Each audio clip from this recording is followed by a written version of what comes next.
salaamaaleykum mbokk yi ñu leen nuyu ku nekk turam ak santam di leen dalal ci studio iRadio ITV di am mbégte tey di dalal ay kàngam di waxtaane sujet yi nga xamante ne xëy na bariwul ñu koy gën a waxtaane ci réew mi surtout fan ñi génn xam ne politique bi moo lëmbee réew mi jàppal diw jàppal kale waxtaan bi affaire coronavirus bi ba ñuy fàtte bi nga xamante ne lu bari am na ci géej gi fan yi dañoo seetlu maanaam gaal yi dafa mel dañuy gën a takarnaase di jóge ci réew mi di dem fale ci Espagne Tenerife gis nañu benn fan yi passé image yi xamante ne benn gaal ñetti gaal yore ay nit yu bëree te ay ñu si nekk bëri ay ndaw lañu dem di immigré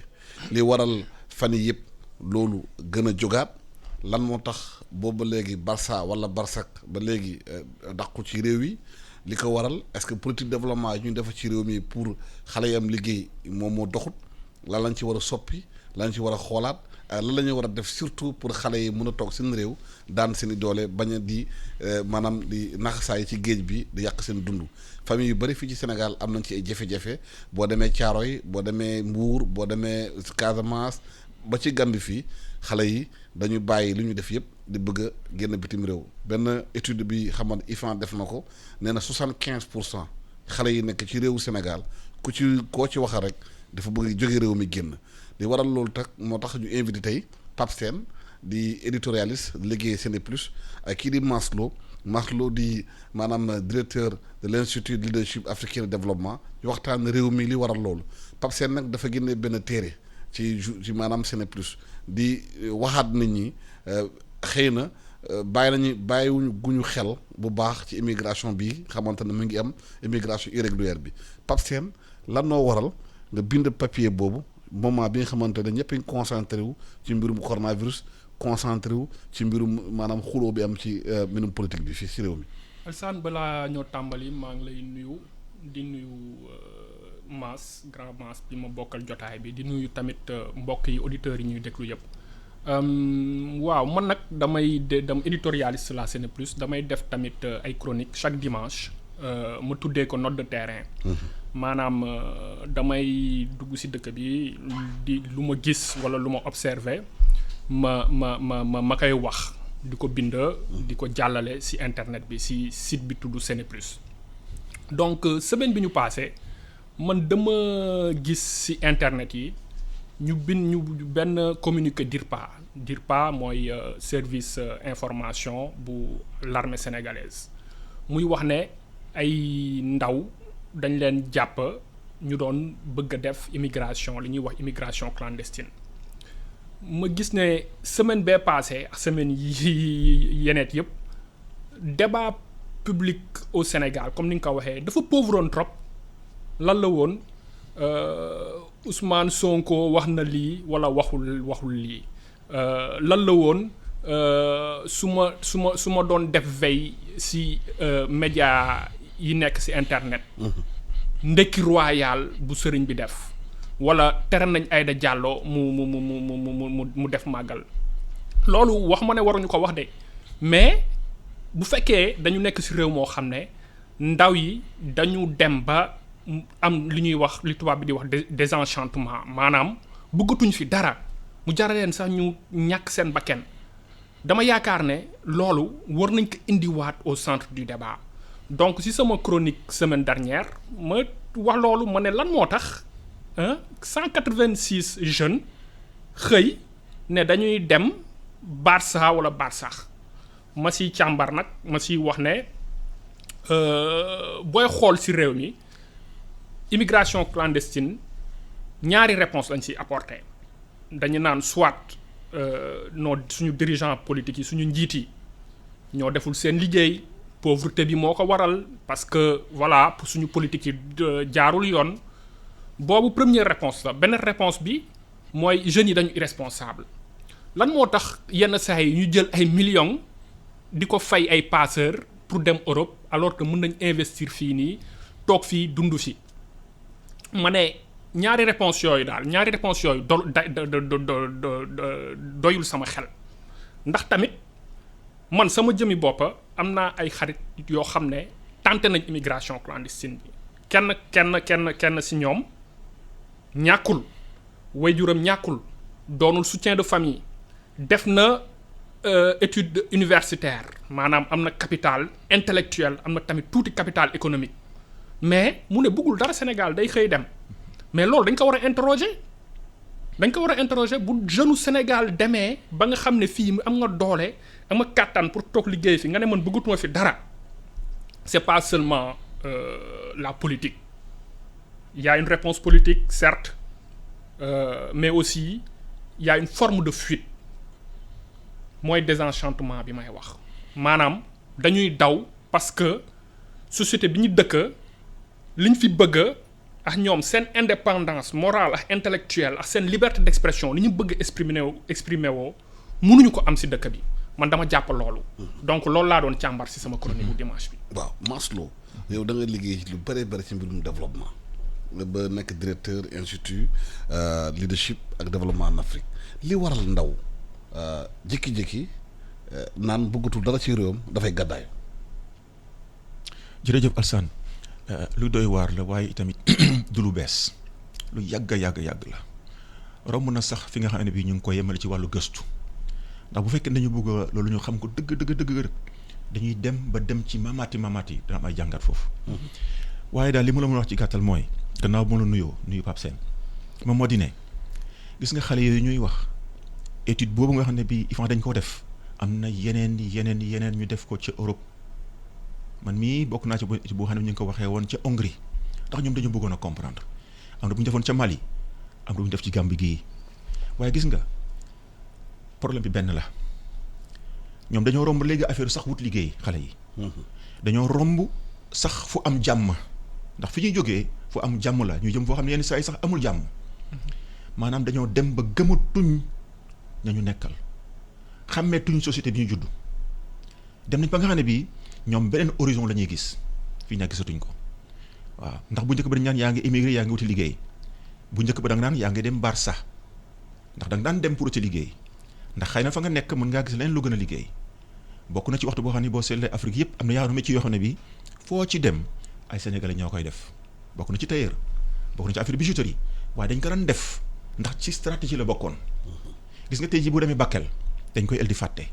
am na waxtu boo xam ne Bakel nit ki day jógee foofu firdu dem liggéeyi biir Ndakaaru ñibbi siwaat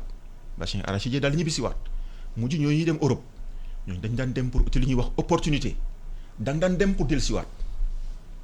keneen dem kooku dellusiwaat comme stratégie la woon ci biir société bi waaye léegi dañoo dem ba nga xamee ne bi yàqu-yàqu bi yegg na ba nga xam ne bi xale yi gëmatuñu Sénégal gëmatuñu Mali gëmatuñu sax Afrique laay wax te nag moo jàkk Alsane ne gis nga ni ñu koy attaqué nii ak ni ñu koy jéem a lijjante nii dafa am lu bari lu ci manqué lu ci manqué Pape Sène li ñu wax nii lu wér la Mali dañu gis ne xale yi ñu ci bëri dañoo dem di uti ay armes pour xeex yi ndax dañ leen di fay weer waaye am na ñoo xam ne bi dañ ko fa bàyyi weer ba ñu la doon fay dañ ko fa bàyyi tudd affaire ragal du ñàkk ngëm seen diina waaye dañu ne ñoom mën dañoo nekk foofu ndax société ci boppam la ñu xàmmeetul mënuñ caa dëkk seen adduna boobu ak adduna bi ñu soxla du benn kon dem Europe bi gis nga dem feneen fi boo ko seetloo du càggante rek dañoo amul xaalis wala ñu amul dara dafa fekk ne nit ki da ngay ut toujours opportunité boobu nag du xaalis kese dafa am leen lu mu àndal ak gëm-gëm Sénégal gi ñu nekk nag bu ñu waxantee dëgg ñi ñu jiite nit ñi gëmatuñ leen gëmatuñ ñi ñu jiite ci kaw gëmatuñ sax ñiy xeex ak ñoom pour jël seen place ndax soo waxee ñu ne la ñiy xeex pour ñoom pour jël seen place la ñuy wax ak ñi toog tey benn la ku toog rek la ngay lijjanti moom mooy sa bopp waaye nag boo demee ba ci biir société nga gis ne ñii ñoo war a am ñii waruñoo am te gis ne yow da ngaa bokk ci nga xam ne bi xëy na waruñoo am génn rek ngay mën a def waaye gis nga immigration nekkul sax loo xam ne bi dañ ko war di ko jéem a téye dañoo war a wuti ay liggéey pour xale yi loolu nag doo yem rek ci wax ko dafa di gis nga réew boo koy soog a jot da ngay xool lan mooy sa priorité lii sa priorité bon bu doon Sénégal tey jii dama naan ak ku munti doon war ngaa toog nga ne Sénégal bu mu nekkee Sénégal ba léegi dund bi maanaam li ñuy lekk li ñuy consommer moom la ñuy jiital ci li ñu war a mbay ci li ñu produire gis nga réew boo gis consommation bi jiitu production ba réew moom du mos a dem mukk juróom fukki at fanweeri at jëm waaye boo fexe ba nga xam ne da ngaa yegg si nga ne dëgg rek dinaa defal yoon dinaa defal ay train lu ne dinaa ko defar waaye nag dinaa jiital fexe ba nga xam ne bii damay wëlbati production ak consommation production moom war a jiitu bés bu ñu demee ba mu jiitu rek Sénégal day bëri ay liggéey xam naa dinañ ci mën a egsiwaat ci kanam tuuti ci discussion bi. wax na ko sànq li waral nga nekk ci réew nekk ndaw comme ni nga ko waxee xëy na sax nekk famille bi xamante ne am nga moyen am loolu lan la société bi mun a changer ci nit ki ba mu bëggatul dara ci société bi dem yoonam gëmatul société am dem yoon parce que am na ñu bëri ñuy voyager comme ni nga ko waxee dañuy jël ay millions di ko dépenser te millions yi mun na bu ko investir woon fii xëy na ji génn ci mun na am sax investir bi sax gëmatuñ loolu. gis nga Alsaan man Tëngéej laa dëkk te Tëngéej dafa mel ni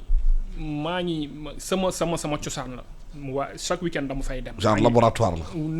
maanaam sama cosaan foofu laa soxee ko. Wakaam laa dëkk mais chaque week-end damay dem kër famille bi Tëngéej mais gis nga bu ma duggee Tëngéej ma dugg HLM dox ba Jorga jaar juuti ba jaar place Gabar jaar këri kaw këri suuf mais dama naan fii nii wax dëgg yàlla nan la fi nit mën a dëkkee parce que nañ waxante dëgg suñu villes yi ce sont des villes yoo xam ne ville poubelle la. infernal. yu jaxasoo mais gis nga doon ndaw nga yeewu chaque jour si environnement boo xam ne désorganisé environnement boo xam ne joxu la amoo liggéey joxuñu la ay pexe xam-xam pour nga mënal sa bopp dimbali say wéyjur xam àdduna ni muy doxee mais boo taalee télé wala nga dugg ci internet gis ne ndaw si nekk Stockholm de moom mi ngi dëkk ci environnement boo xam ne dafa propice pour son épanouissement personnel. wala ki nekk New York wala ki nekk Paris te ñooñu tamit am na leneen loo xam ne war nañ ko wax gis nga dañu àgg foo xam ne dafa am benn tension bu commencé am suñu société ndax booy xool ndaw yi fii ci Sénégal ñi nga xam ne am nañ moins de 15 ans ñu ngi représenté 46% de la population sénégalaise maanaam bu ma génnoon tey jii nii presque benn ndaw sur 2 moins de 15 ans la am ça veut dire que day jur ay conflit fondamental dans la société conflit boobu mooy conflit de génération c'est-à-dire ñoom ni ñuy xalaatee ni ñuy gisee àdduna ba pare ñu bëgg leen tënk tamit ci ay valeurs yoo xam ne ce sont des valeurs yu conservatrices mais day indi conflit tôt ou tard en tout cas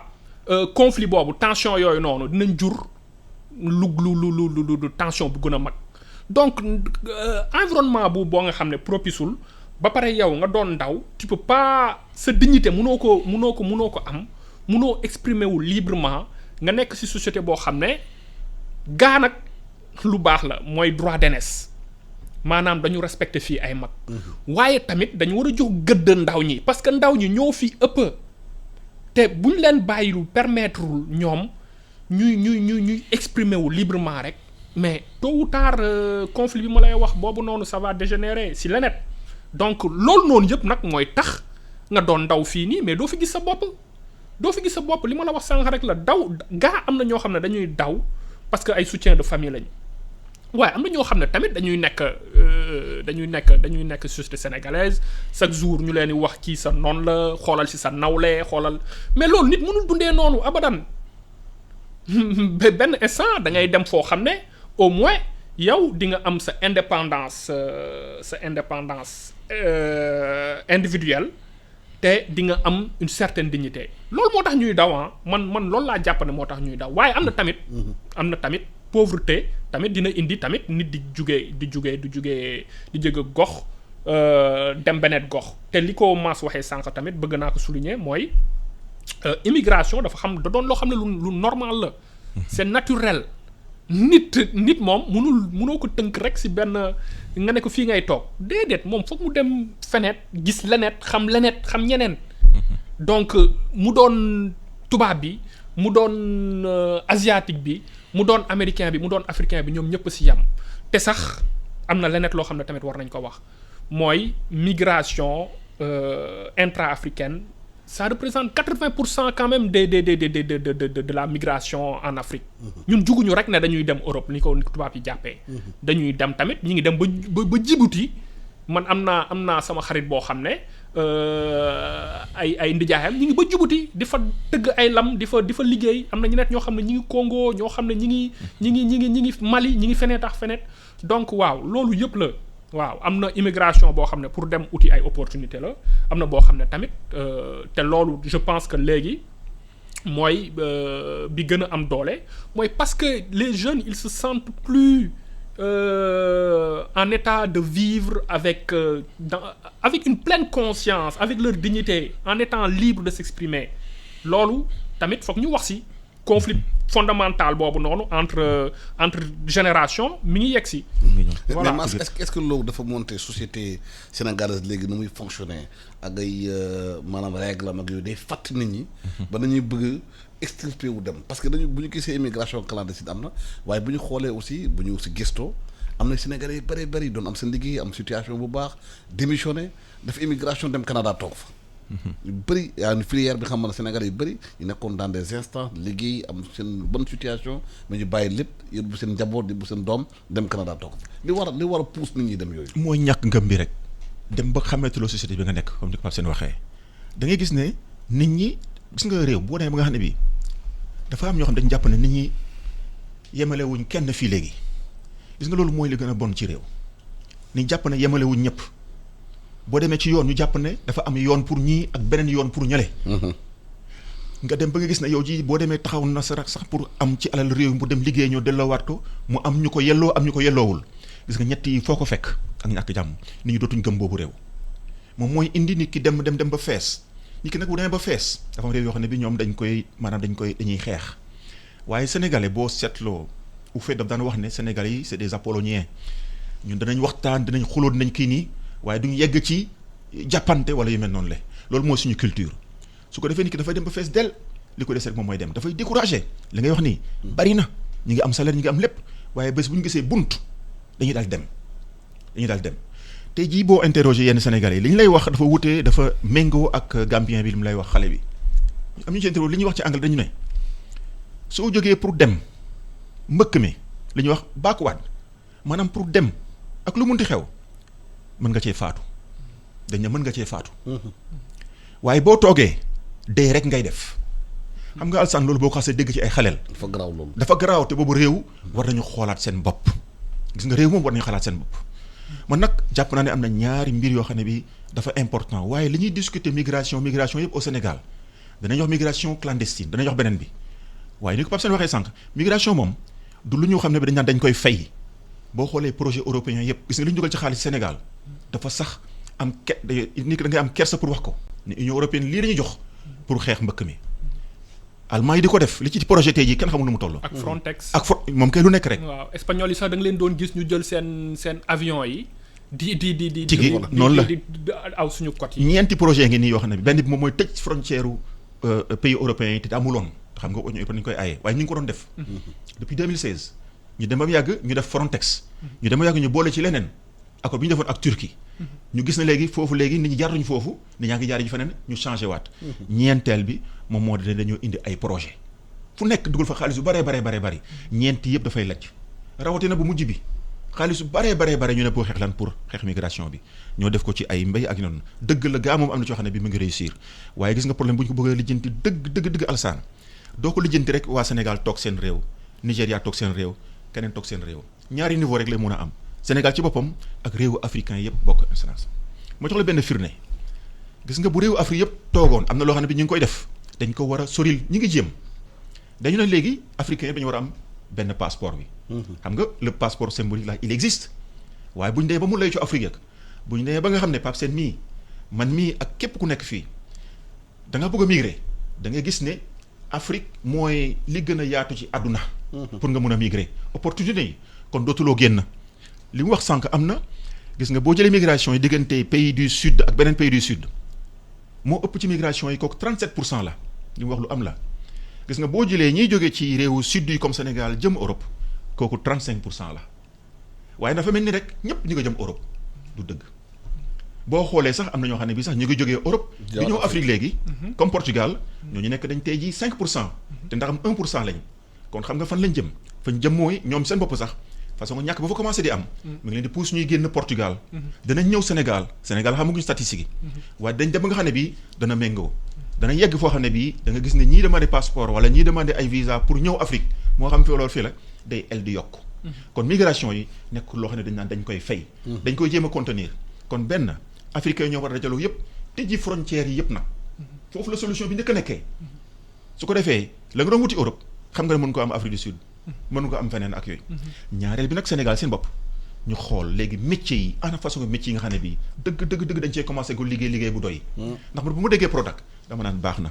su ma déggee li ñuy def ci affaire mbéy mi dama naan baax na waaye Alsaan boo ne métier de l' agriculture ci français manees koo dégg. am na ñoo xam ne bi ñu ngi nangoo béy léegi. waaye métier de l' agriculture wax ko ci wolof nga dégg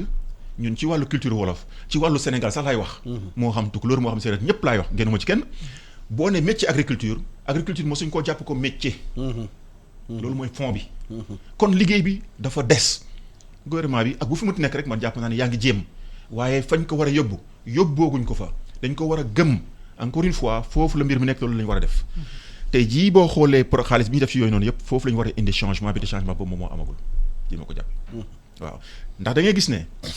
buñ ñee ñun ñi ngi xool yu mel noonu gis nga tey jii am na bureau yu fi wut chauffeur benn chauffeur. problème lay am. doo am problème sax li nga am ci ay dossiers da ngay dem ba am ay junni. mais ku mën dawal bu baax. waaye kooku ca limba la sax ndax benn chauffeur laa soxla ñu ne la junni dossier waaye gis nga ñu indi junni dossier bi foofu la war bi nekk. gouvernement war nañoo xool ndax boo nee benn chauffeur laa bëgg recruter nga am 1000 dossiers ci 1000 dossiers yi 900 yëpp nekk ay maîtrisards boobu war ngaa siggiwaat nga xool ne problème su mu dee am na problème am na ay concours yu fi am temps yi passé 15000 dossiers de candidature pour 3 postes wala pour 4 postes wala pour 60 postes gis nga loolu bu amee ci réew loolu la ñu war a discuter man nangu naa ak li ngeen wax ne dëgg réew moo xam ne bi loolu mu ngi fi waxuñu loolu ñu ngay wax diggante kii wax na lii kii wax na lii kii maanaam ñi ñu jiite dëgg am na doom yoo xam ne bi dañoo lajj te dañoo war a toogaat ñu xoolaat seen bopp bu baax a baax gis nga lii amul gouvernement bu koy lijji lu dul delluwaat nga ci njàngale ku mel ni Cheikh Anta Diop lu dul delluwaat nga ci njàngale ku mel ni Mamadou Dia waaye ñëpp ñu nga xam ne bi waxoon nañu yoon wi wala jéemoon nañ fàtt nañu loolu noonu yëpp waaw tey jii jafeñ na nga xool ci landerneau politique bi ñoo xam ne bi dëgg mën ngaa gëm nañ ñi mun nañ soppi mbir mi am na ci nag ñoo xam ne bi li ñuy def dëgg mi ngi jëm kër waaw waaye dafa laaj révolution dëgg révolution bu ñu koy wax de façon révolution yi ñuy wax dafa di da ngay xëy benn jour maanaam mentalité yi dëgg évoluer loolu nag rôle gouvernement la moo tax ma lay wax ne toujours gis nga leadership li mu ci mën a def xaalis mënu ko cee def dañuy juum toujours ndax milliards yi may dégg yëpp du mujj fenn li tax du mujj fenn moom mooy balaa muy yegg fa mu war a yegg ñu séddoo ko ba pàccoo ko ba mu jeex takk toll na benn waxtu boo xam ne dama daan dégg ñu naan réew mi kenn du ko pàccoo dañ koy pencoo Momar Samb waaw waaye man tey jii pencoo boobu man gisuma ko fenn fu mu am wax na ci mbirum employé maîtrisards yu bëri génne boo demee benn am 3 postes nga gis ay 15 maîtrisards ñëw am na aussi beneen situation ba ku bëgg am maçon bu baax ci réew mi jafe-jafe la plombier bu baax jafe-jafe la maanaam formation bi ñu war a jox xale yi pour ñu am outil mën a liggéey seen loxo loolu moo ñàkk ci réew mi xëy na liggéey sax ñàkkul qualification moo manqué waaw loolu dëgg la dañu doon réew moo xam ne dañu manqué qualification li ngay wax boo soxlaa électricien bu baax wala maçon bu baax pour nga trouver ko dina jafe lool loolu nag yaa ngi ñëw si éducation yaa ngi ñëw si jàngale ñun suñu éducation dafa am problème ñu wax ko ñu bañ ko wax ñu gis nañ ne am nañ problème ndax 1960 ba léegi mënuñu avancer mënuñu former ñoo xam ne mën nañ prendre en charge suñu réew yi comme ni ko Cheikh Anta Diop waxee mi ngi koy tudd sànq Cheikh Anta Diop bañ ko laajee yow Cheikh Anta Diop lan mooy sa mission mu ne man sa mission mooy ma former bâtisseur de nation yii di nelaw si ndaw Afrique bu nekk ñu nekk loolu nag nga koy defee mu ne pour loolu am il faut que ñu développer capacité créatrice de l'individu ak indépendance intellectuelle de l'individu maanaam da ngay ñëw si nit nga jox ko ay pexe yoo xam ne dina xam boppam mënal boppam ba pare am ay connaissances yoo xam ne yu élargi la su ma loolu noonu su ma ko indee si éducation Sénégal man damay gis ne suñu éducation lu tax mu doyandi dañuy former ay experts rek si ay domaines maanaam koo xam ne da ngay def droit ñu ngay këru loi yeex règlement yeex décret yeex arrêt administratif yi mais kooku doo bëri pexe de. waaw après da ngay ñëw rek nga sotti ko. wala benn scientifique boo xam ne voilà mathématique rek ngay jàng yenn domaine du savoir yi duñ si ubbi sa xel. léegi sax ñu ngi wax ne il faut que ñu développer formation professionnelle loolu yëpp d'accord naa si waaye xam-xam dëgg mooy bi nga xam ne day dem ba nit ki savoir yu bari mu emmagasiné ko mu am culture bu dëgër ba pare mën a lire enjeu adduna bi nu muy doxee. voilà américains yi ñoom lan mooy seen perspective ñoom lan la ñuy xoolee adduna bi Turquie yi nan la ñu gisee Afrique léegi chinois bi nan la gisee Afrique ak keneet bu développé loolu tamit ñu développé si moom esprit critique maanaam environnement bi ma nekk dëkk si àdduna si ma nekk nan laay def ba mën xam ba mën ko critiquer xam nu muy doxee xam nan laay def man ba am ay pexe mënal sam bopp voilà moo tax xam-xam ma ne xam-xam du xam-xam bi ñuy jàngale fii nii du xam-xam bu baax waaw wax dëgg yàlla du xam-xam bu baax ndaxte voilà dañuy tëj no suñu étudiants yi suñu élèves yi dañu leen di tëj bu baax a baax ci ay domaines précis suñu desee ci xam-xam ba léegi école dafa dem ba doon source d'inégalité maanaam école publique doxatul léegi ku am sa doom boo amee tuuti da nga koy dugal école privée ñi am lu bari yóbbu seen doom Jeanne d'Arc wala Mermoz xam nga distinction day am ci société boobu noonu société boo xam ne ñi nga xam ne dañu am ñoom seen doom yi dañuy bari xam-xam seen xalaat day seen xel day ubbeeku ñu dem ci ay écoles yu baax ak ñi nga xam ne dañu am as tuut ñu yóbbu leen ci école publique bi nga xam ne moo waroon former ñëpp instruire ñëpp waaye doxatul grève 9 mois sur 9 wala enseignants yi niveau d'enseignants yi les formateurs la formation des formateurs tamit dañ ko war a xoolaat mais problème yooyu yëpp dafa am suñu société beneen nekk ci tamit démocratisation de l'éducation maanaam xale bi nekk Fongolemi ak xale bi dëkk Dakar biir Sacré-Cœur ñu bokk même gànnaay yi même arme intellectuelle yi même kii bu mënee am bibliothèque kii tamit mën am bibliothèque kii bu amee école bu baax kii am ak école bu baax waaye kii du am abri provisoire kenn nekk ci école boo xam ne 20 personnes lañ wala 10 ba pare voilà amul ay problème bu tawee wala bu donc yooyu noonu yëpp c'est des questions yoo xam ne suñu éducation il faut que ñu xoolaat ko il faut que ñu xoolaat tamit mais ñun yan savoir la ñu bëgg a jàngal suñu doom yi est-ce que sànq grand masse mi ngi koy wax est-ce que savoir occidental maanaam bu ma ko tënkee rek savoir occidental mooy xam ne mooy xam-xam tubaab waaw xam-xam tubaab sax du xam-xam bu bon waaye xam-xam boo xam ne nan laa ko mën a waxee nit. maanaam day méngoo ak li nga xam ne bii moom moo baax ñun. waaw ci wàllu liggéey ci wàllu. waaw mais ñoom soo xoolee seen xam-xam sax nit mbirum économie rek lañ ko yóbbu. maanaam confort rek lañ ko yóbbu du ñu ubbi spiritualité am yaa ngi dégg du ñu def ba nga xam ne moom mu nekk koo xam ne gaa dafay libre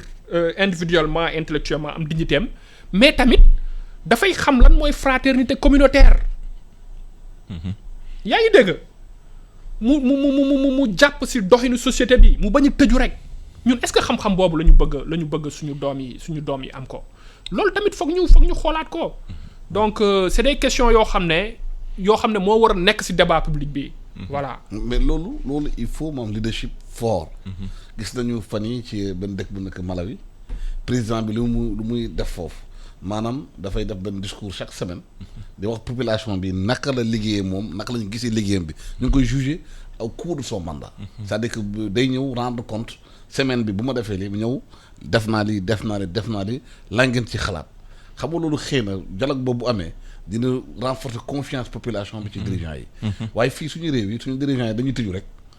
bu ñu amee seen mandat def naka su la neex bu ñu yow ne pare nañ dem na seen yoon des fois du ñu rendre sa compte. li nga wax moo am te gis nga loolu xew Malawi war nañ ci jàngat ndax Malawi dafa bokk ci réew yi nga xam ne bii réew yi gën a ñàkk lañ bokk am na sax côté yoo xam ne dañu xaw niroo ak Sénégal ak suñu réewu Afrique de l'Ouest yi waaye président dafa xëy tolloo maanaam ci wàllu at ci nouvelle génération xam nga Pape Sène tey ji bu ñu wax kaaw Sénégal ci Macky Sall lañ yaakaaroon koo xam ne bi tolloon na ak ndaw ñi ndax moom gannaaw indépendance la yàlla def mu judd kon méngoo na ak réew mi ñu gis ne waaye defin bi ak doxalin bi dafa mel ni doxalinu ña ko jiitu woon foofu la affaire bi nekk bokk na ci waaw am na nag yoo xam ne bii defin yu baax la parce que ku nekk am nga loo def loo xam ne bii dëgg jëmul kër dañ la koy wax waaye li nga xam ne def nga ko aussi te mu jëm kër dëgg lu baax la ci wàllu formation li ñuy wax ay 3FPT ak yooyu bonul lu baax la waaye niveau ba mu yegg ba mu yem daf ko war a romb ci wàllu former nañ ci ay métier maanaam former leen ci wàllu gis nga li nga nàmp ñu former la ci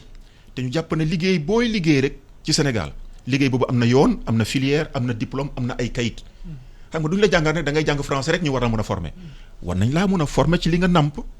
waaw ci li nga nàmp ndax foofu ngay gën a gaawee te loo ci jàng da nga ko mën lu foofu la ñu war a yegg te loolu dañ koo sori foofu laay waxee noonu waaye leadership bi nga wax nii lu ci am importance la président Malawi de moom dafa ne fal ngeen ma na ngeen fexe ba su ma bëggee soppi réew mi lépp lu mooy waxandoo ak yéen dinaa fexe samedi bu nekk wala ñaari samedi yu nekk dibéer bu nekk ma waxtaan ak yéen wax leen fu ma toll yéen nag ngeen waxtaan seen i député ci biir réew mi ngeen kii gis nga kooku mu ngi indi kóolute ndax tey jii suñu réew mi Sénégal dëgg gone yi wóolootuñ ñu leen jiite du étudiant yi du béykat bu ndaw ba di kiy dawal saret du kenn ko wax mu du mooyu ñooñu de càmm la ñuy wax te loolu bu amee ci réew moom mooy suñu jafeñ-jafeñ bii mooy indi dem bi mooy indi mbëkk bi comme ni ma la waxee sànq bu njëkk ba da nga naan Barça maa ngay dem waaw buñ ko mën a tuddee Barça léegi mu dem ba nekk Barça wala Barsaq léegi sax dafa mel ni Barsaq rek la ñuy wax waaw ndax amatul kenn koo xam ne bi yaa nga xalaat ne yow génn nga àdduna nga toog fii dem génn moom moo la gënal kii say waajur moon la demal ndax da ngaa war a tekki dimbale sa ay waajur xam nga Alassane ma fàttali ci wàllu histoire 1861 loolu yàgg na ci Amérique xam nga la guerre de sécession bu ngeen ko fàttali ko noir yëpp ñu ngi woon dans le sud ndax foofu lañ tee woon daf leen ay jaam ñu fay liggéey bi xeex bi amee entre les états du nord de l'Union et les états confédérés xam nga ne mujj nañ daan les états du sud mais xam nga amoon na fu lu ëpp ay fukki millions wala xëy na fukki millions ak juróom sax ci ay nit ñuul waaye lu tax xëy ñu rek ñu daw dem feneen dëgg la guerre la woon waaye métti lañ leen di méttital ak ñàkk liggéey ñàkk leen considéré ñoom it gëmuñ fa ñu nekkoon waaye gouvernement ba xam nga nan lañ def xam nga un état fédéral amul frontière moo tax 6 millions de noirs américains sont partis de la Géorgie et des états du sud foofu la ñu jógee dem dans les autres états génnuñu Amérique ba tey la ñu soog commencé génn Amérique pour lan pour seet fan la seen maam yi nekkoon ak fu ñu cosaanoo xam nga kon loolu mooy wute bi moo lay wane la gis nga tey jii bu ñu buggee lijjanti lii nii yëpp leadership bi moom mooy li ñu war a wax il y a un leadership individuel au niveau des chefs d'État mais il y a aussi un leadership collectif au niveau panafricain pour ouvrir toutes les frontières dara téyewutu gis nga loolu bés bu ñu ko defee da nga daal gis àdduna dafay daal di changer ma fàttali leen ñun dañuy fàtte ne Afrique gis nga tey jii boo jëlee Chine nga jël Europe réew yëpp nga boole ko ak Inde nga boole ko ak Amérique boo jëlee réew yooyu yëpp nañu ñu ngi daal di nekk 30 millions 120 000 kilomètres carrés loolu la ñuy doon réew yooyu yëpp boo leen boolee Inde Chine Amérique ak Europe ñoom ñëpp 30 millions 120 000 kilomètres carrés ñooñu xaj na ñëpp ci biir Afrique mu ngi nekk 30 millions 220 000 kilomètres carrés kon kay dañoo commencé kul xalaat te li ma lay wax nii Cheikh Anta Diop daf ko wax bu leer nañ opportunité yi kon leadership bi dafa des ñi ñu jiite war nañu seetaat seen bopp toogaat mu mel ni daal gis nga tey jii bu ñu bëggee situation bi changé dañuy commencé def comme li nga xam ne bii président Malawi bi def amul xaalis de waaye moom mi ngi commencé indi confiance ci nitam yi te nañ fàttaliku seen Alassane Sénégal gi am na waxtu boo xam ne bii migrants yi fi ëppoon du woon guinéens yi du woon réew ñi gën a jege. ñi fi gënoon nekk ay migrants c'était les Ghanéens. bu ngeen fàttalikoo. ñibbi na ñoom ñëpp ñibbi nañ lu tax ñu ñibbi dañoo dem ba gëmaat seen réew ndax ña fa nekk ñoo leen gëmloo ne ñibbi si leen te yemuñu rek ci ñibbi si leen dañoo yem ci defaraat réew ma yemale nit ñi tey jii Ghanéen bi dafay ñibbi daal ne su ma réew su ma fa demee am na yoon dinaa ñibbi parce que su ma soxlaa dara man ak doomu diw ñoo ci yem loolu moo jiitu xaalis bi ñuy wax nii te loolu affaire ngëm-ngëm la affaire leadership la leadership nag bu ñu koy wax moom mooy da ngay fexe xam sa bopp xam ñi nga yore ba pare boole ci lépp looy def ngay wuti la nga xam ne moo ci opportunité nga defal ko nit ñi. li nga wax ci Ghana am na importance solo loolu ci réew mi parce que comme ni nga ko waxee am na at yu passé fii Ghana yi bari woon nañu fii. trop am nañu sax ñu doon leen tàmm ci yenn jëfin yi yenn deflin yi ay prostituées ghanéennes ak yooyu mais dafa Sénégal amatu fa. li waral Ghanéen yi ñibbiwaat seen réew. ñoom ñëpp a ñibbi toogaat seen réew. waaw liggéeyaat seen réew li waral loolu. li ko waral moom moo di ne Ghanéen yi dañoo xëy benn jour ndax xam nga ne Ghana ba may fàttali ko bokk wóoruma tey ji waaye yaakaar naa loolu la jéeri raw li nga si waxtu bu fay nekk man nekkoon naa Ghana. moom moo xëy benn jour mu def révolution am delloowaat réew mi. waaw woote wu ma pour loolu de waaye moom loolu la def ba mu ko defee pare mu delloowaat réew mi ne leen nag ñi ngi leen di xool bindee ba nga xam ne bi ñooñu la ñu waroon defatuñ ko mu dellusiwaat waaye na fekk na am na ñàngat ñoom dañoo dellusiwaat ci li nga xam ne bii ko amee kuréel moom la leen jàngaloon. kon ñun Sénégal ñun jot na ñu toogaat ñu ne waaw Cheikh Anta Diop mooy kan ak lu mu ñu waxoon ñu ngi koy jàngale wuñ ko ak nangam dañoo war a toogaat ñu xool lam ñu waxoon gis nga buñ ko toppee dañuy daal di dem Inde ñu ngay xool ci Gandhi waaye maa ngi lay fàttali ne Gandhi Afrique du Sud la nekkoon. dafa xëy foofu daal di ñibbi fa mu nekkee leader. tey jii Macky Sall ak képp fu mun a toog dëgg-dëgg nekk nga sa place nekk nga leader waaye bu ñu la falee dellul ci li nga xam ne bi moom mooy suñu bopp il faut nga delluwaat ci maanaam ci li nga xam ne bi moom moo lal suñu réew mi waaw kiseer bi wax na ko li muy doon wooyee basang am nga basang jàngul boo ci toogee boo ñëwee bu ñu ko xëccee dootoo am basang foo toog loolu rek moom moo ñu dal maanaam gis nga tey jii suñu réew mi leadership bi war naa sori maanaam mentalité war nañ koo changer ñëpp ñoo war a remettre seen bopp en cause waaye rawat ñi nga xam ne ñoo jiitu président Malawi bi daal li mu wone xam nga démb rek jot naa ku ñuy wax benn professeur bu nekk ci université ba ñoom ñoo dem seeti président bi ca bureau mu recevoir leen mu ne leen lii day damaa bëgg ngeen jàpp ci yéen ñëpp ñu di ko continuer man nag dama mel ni Sénégal man dégguma lu bari président bi wala boog ña mu àndal ñuy wax waa université yi man université dama gis rek mu nekk université. présidence nekk présidence. maanaam amul. gisuma ko de diggante université ak pouvoir politique yi benn lëkkaloo ci recherche bi intellectuels yi ñu leen seen xalaat ñu koy sotti que nu ñu doxalee réew mi. ni ñu ko defee réew mi dafa mel ni daal loolu amul xam naa ne yow boo laajoon professeur dinañ la ci wax dara waaye dafa mel ni amul mais loolu nan la mun a amee ci réew te ñoom ñoo yore xam-xam bi. bu romee xam-xam bi ñu yore aada bi bu romee xam-xam bi ñu yore diine bi kii wax na spiritualité sànq lu am importance la waaw Alsaan bu fekkee ne tey jii yow da nga nekk ci réew mi nga dégg benn communauté comme communauté Mouride nga dégg benn communauté comme communauté Tidiane nga dégg benn communauté comme Niassène kenn ku nekk mu ne dinaa def nangam ci ay milliards. ci def lii ndax xam nga tey jii bu ñu ngi defar université fële ci Touba université boo xam ne bii kan moo koy defar waa réew mi kon gis nga leader bi ñu soxla ci Sénégal mooy leader bi nga xamee ne bii ba nga yegsee nit ñi wóolu nañ la ndax yow indi nga lu tax ñu wóolu la mooy président Malawi bi waaye nag nga fexe ba nga xam ne bii ci biir réew mi. mën nga fa génne li nga financé moo xam autoroute ba la moo xam train bi la moo xam leen la gis nga bor soo demee ba nar a jël ay bor na fekk na yaa ngi koy amal ña nga dëkkal ak ña nga bokkal. tey jii bu fekkoon lépp lu ñu def ñu ne Sénégalais bi mën na ci nekk actionnaire te ñoom la ñu koy jaay kon ñun ñooy moom réew mi waaye nag ñun fi ñu yegg léegi sori na di Alsaan. ñu ngi ci réew moo xamee ne bii ñun de ñoo moom suuf si ñu toog ak néeg yi waaye gis nga toiture ba ak lañ ko financé ak yeneen noonu daanaka ñeneen ñoo ko moom te buñ ko dindee rek. ñu dañuy daal di tawte. waaw yéen a ngi fàttali nga déglu matinal iRadio di ànd ak Maslo di directeur institut leadership africain développement ak Pape Sène di éditorialiste Sénéplus Pape Sène lu mu wax am na solo maanaam leader transformationnel la bëgg a wax boo gisee Ghana exemple la ci Afrique de l'Ouest fu mu nekkoon coup d'état yi ak yooyu ba réew mi ñëwaat ba tey Ghana yi fi ñu nekkoon ci àdduna yëpp ñu ngi ñibbi si réew. même diaspora bi ñu ñibbi si réew di tabax seen réew boo demee Ghana tey boo bëggee jël bus da ngay rang am na xam maanaam propreté bu fa am na taux de croissance ak développement bu fa am réew mi am na potentialité yu bëri Sénégal am na pétrole am na gaz am na suuf am na mine am na or am na zircon am na lu bëri mais lu tax ba léegi réew mi en profondeur tooguñu waxtaan càmbar changer réew mi nu muy doxee xoolaat éducation bi lu bëree bëri parce que nee na sànq ci langue nationale yi bu fekkee dañu tàggat xale yi ci loolu même ci mathématique ils sont beaucoup plus performants ci langue étrangère bu ñuy waxee maanaam tubaab bi. absolument mais gis nga ma commencé ci langue nationale yi mais langue nationale yi def nañ fi ay classe pilote UNESCO def na ko fi foo xam ne dañ fay jàngale ay langue nationale ñu xool ñu méngaloo comparer maanaam école yooyu ñuy jàngale ak classe yooyu ñuy jàngale langue nationale classe yi ñuy jàngale les langues étrangères mais xale yi ñuy jàngale langue nationale foofu la réussite ëpp te sëñ Mass wax na dëgg. sëñ Mass wax na dëgg Cheikh Anta Diop moom loolu moo doon xeexam moom. nee na moom tant que jàngalewuñu tàggatuñu ndawi réew mi suñuy làkk éducation defewuñu ko dans les langues africaines duñu avancer. mais dañuy xool rek ci àdduna bi man au-delà de l'idéologie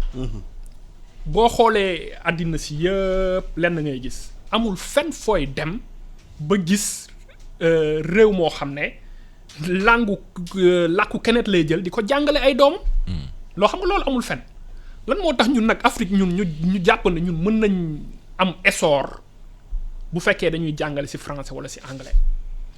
loolu la mooy li may wax sànq rek mooy dañu war a xoolaat càmbaraat les savoirs xam-xam les connaissances ñu xool ñun yan connaissance la ñu bëgg et puis connaissance yi ñu bëgg mais il faut mu méngoo suñu culture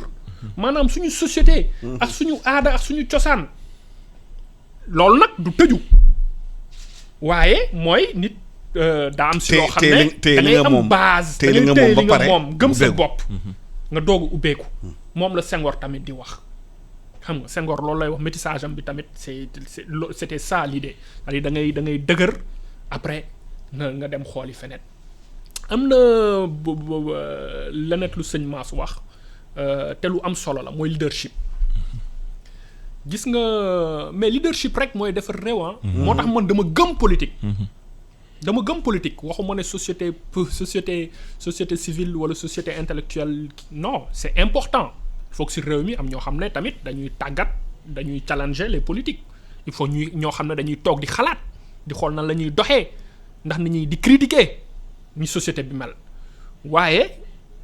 njiit ñi nga xam ne ñoo ŋànk maanaam nguur gi le pouvoir politique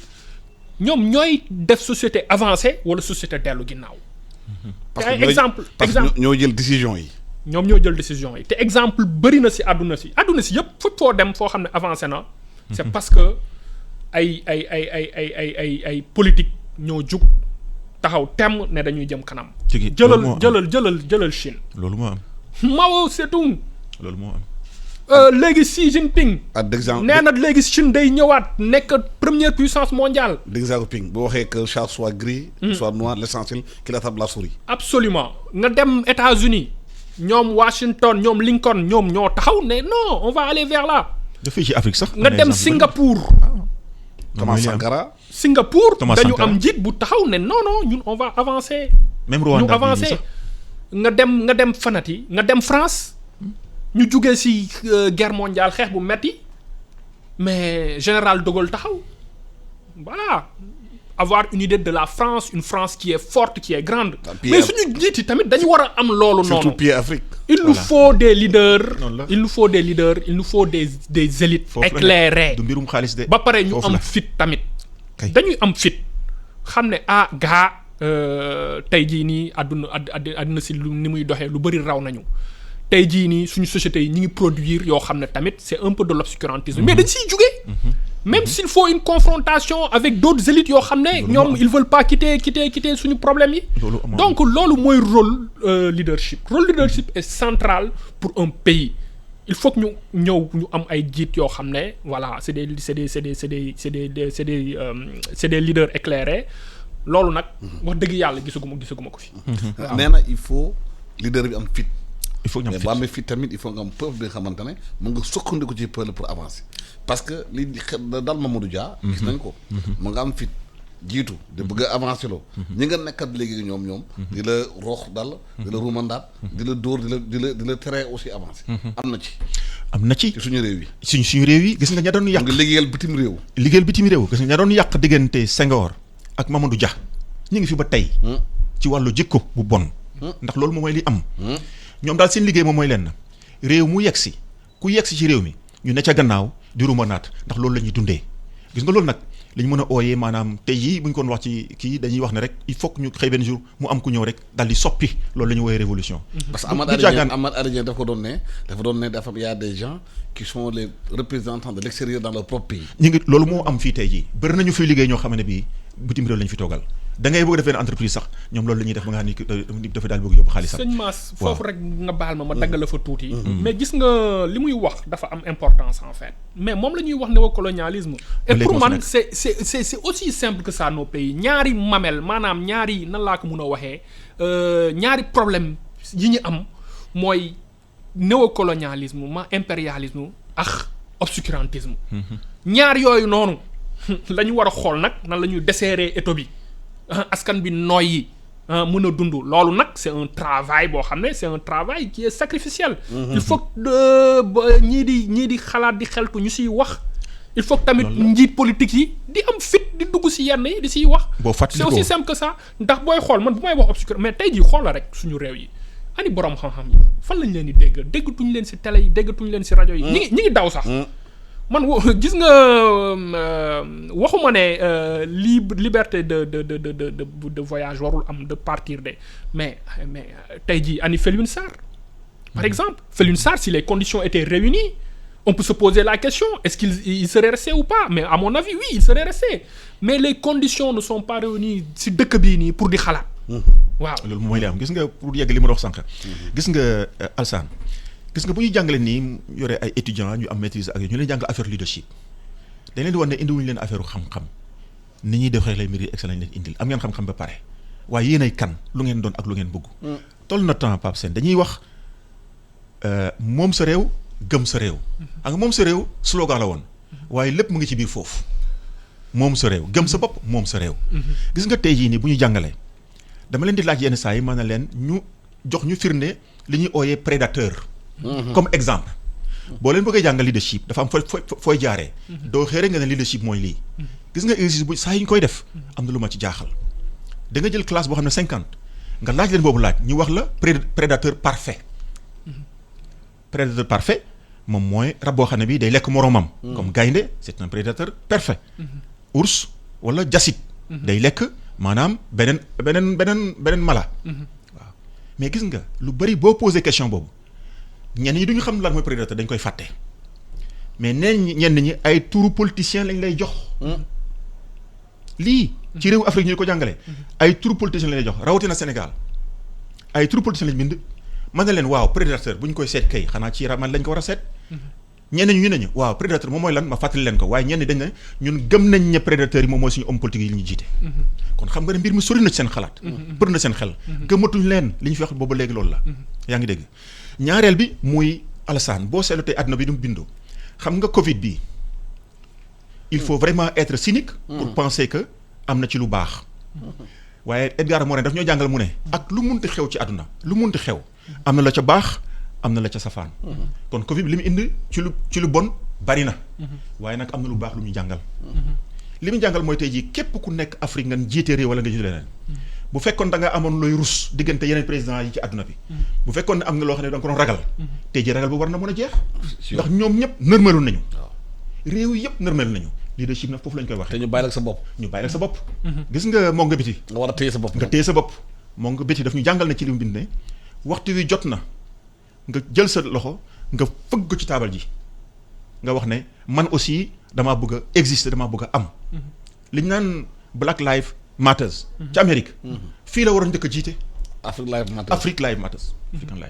fii la war a njëkk a jiite te loolu lañ moo nga bati jàngal waaye loolu dañ koy mën a fàtte moom moo lay won ne la tey jii suñu réew war nañoo am benn confiance boo xam ne bii lépp lu ñu waroon ragal tey war na mën a jeex ak ku mën di doon rek ak koo séqal nga taxaw nga ne man lii laa bëgg a def léegi nii gis nga réew africain yi bis bu yàlla defee ñu dajaloo wala ñu wax benn kàddu rek xëy na sax dina yéex waaye nañ wax benn yoon rek wax benn kàddu ñëpp dañ leen di bokk dëgg su boobaa ñu ne ñun lii lañ bëgg lii lañ bëgg waaye doy na sëkk ak barke ñu naan xëy na tey jii réewu africain ñu ngay dajaloo fan la ñuy dajalool ñu nga jëm Chine ñoom ñëpp nañ dem par benn wala ñu dem Inde wala ñu dem France wala ñu dañ wala Brésil sax yeneen jour mu ne damay def suma sommet maanaam Afrique Brésil même Venezuela sax demoon nañ bëgg ko def loolu Venezuela yiitee nga xam ne bi ñu ngi narmeelu bëgg nañ def loolu kon affaire bi Alassane affaire yu fulla la ndax leadership la bu ngi wax aussi fulla moo ci jiitu gis nga boo amulee fulla sa réew dem fen Sénégal dese nañoo am fulla wala bokk ñu jiite bëri na borom xam-xam bëri nañu am fulla bëgg nañu changer réew mi waaye am na fi ay yàqat yoo xam ne bi gis nga boo leen jëndulee nga faxas leen doo mën a sori Ghana fulla moo tax mu changer demal beneen réew fulla moo tax mu changer maanaam ñooñu boo seetloo amuñu pétrole amuñu mine amuñu benn ressource ay nit kese la ñu am yaa ngi dégg waaye ñu ngay changer seen réew ñun nag ñun bu njëkk ba amuñu loolu yëpp waaye tey jii am nañu ay ressources kon li ñu manqué moom mooy lan téye suñu fulla ne réew mii dinañ ko changer ci nii wala ci naka Rwanda ñu bëri ñu ngay wax de lii baaxu fa waaye ñi ngi jëm kanam ndax waa ji nga fa nekk dafa xam lu mu bugg dafa joxoñ ne fii lañ jëm ñun ñëpp te nit ñaa ngi koy topp te tey jii sa bu yeboo nga ne ñàkk topp ñoom ñoo ëpp Sénégal daal bés bu ñu dem nga am loolu réew mu gaaw a développé lay doon waaw dëgg loolu yëpp dëgg la te naa si dolli lenn mooy gis nga sunu réew yi gëm naa ne du benn réew mooy demal boppam beneen bi non loolu gëm na ay naxante la moom la Samir Amin di wax Samir Amin nee na pour ñu génn si lumpen prolétariat mooy maanaam mooy si ndóol bu metti bi Afrique nekk nii. génn ci périphérie bi. waaw il faut que ñu génn si périphérie bi il faut que ñu génn si moom ni mu koy waxee capitalisme des monopoles mooy maanaam monde occidental yeneen monde yi dañu tabax seeni monopole ba pare. ñu teg ñu si périphérie bi ñu di defar ay produits du ñu koy indil ñun ñuy consommer rek ñun pour ñu avancer. il faut que ñu génn ci périphérie bi waaye nan la ñuy génnee ci périphérie bi nii booloo. union waaw union maanaam. booloo au niveau régional. booloo au niveau africain. mais sax bu fekkee xam nga dafa am ay disparité ci dëkk yi Sénégal wute na un peu ak Guinée-Bissau mais bu fekkee am na ay dëkk yoo xam ne sax pareegu ñu dem mais dëkk yi nga xam ne xaw nañ pare ñu commencé ànd. waaye da ngay commencé gëm sa bopp. waaw kon wax sànq gis nga da ngay commencé gëm sa bopp am na fête bu amoon Sénégal te gis nga kenn seetluwu ko même journaliste sax ñu bëri seetluwuñ ko da ngay gis ne Sénégal ñoo gënoon avancé Rwanda absolument est-ce que xam nga ne am na ay defe naa ne benn at ci ginnaaw damaa dégg ci journaux yi ñu ne dafa am ay maire Sénégal yu ñu jël ñu yóbbu leen Rwanda lu tax ñu yóbbu leen fa dañ fa yóbbu woon pour ñu xool ne na lu tax Rwanda set fii setul man ma am rus en tant que sénégalais xam nga tax ma rus ndax Sénégal setal fii la commencé woon absolument politiciens yi yàq ko ñu jël ay maire ñu yóbbu leen Rwanda waaye boo dem Rwanda jàng fa leneen lu dul ay setal loolu dafa ruslu ci Sénégal ñaareel bi moom mooy gis nga am na nag loo xam ne bii moom nit ki da nga ko yeewu ndax bu fekkee ne tey da ngaa bëgg Union européenne ñëw ci sa réew lu mu la jox xaalis mu jox la xaalis pour nga jënd ay sareet pour jël ay mbalit boobu amuloo ful la boobu xamuloo loo bëgg absolument temps bi jeex na temps bi ñuy joxoon jeex na maa ngi lay gërëm Maslo di directeur leadership africain de développement di gërëm aussi Pape Sène di chroniqueur éditorialiste à Séné Plus Aïcha Ndiaye nga ñëw continuer débat bi ñu ngeen nag jàmm